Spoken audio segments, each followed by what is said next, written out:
দেখে নিচ্ছি সিকন এক ঝলকে। আদালতের রায়ে কোচবিহার পঞ্চানন বর্মা ইউনিভার্সিটিতে আগামী 4 বছরের জন্য উপাচার্য পদে নিযুক্ত হলেন ডক্টর সঞ্চারী রায় মুখার্জি। ভোটের মুখে কোচবিহার শহরে তৃণমূল সঙ্গ ত্যাগ করে বিজেপির পতাকা নিলেন 12 নম্বর ওয়ার্ডের বেশ কয়েকজন। অনূর্ধ্ব 15 আন্তজেলা ক্রিকেট প্রতিযোগিতায় বৃহস্পতিবার মুখোমুখি হয় নদিয়া এবং উত্তর দিনাজপুর।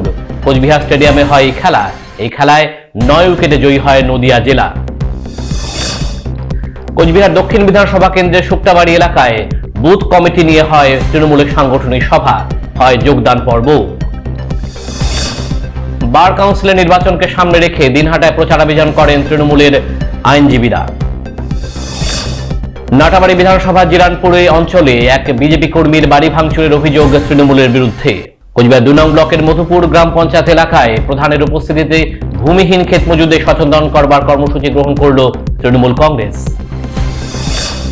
কোচবিহার 2 নং ব্লকের মধুপুর গ্রাম পঞ্চায়েত এলাকায় প্রধানের উপস্থিতিতে ভূমিহীন ক্ষেত মজুদের সচেতন করবার কর্মসূচি গ্রহণ করল তৃণমূল কংগ্রেস।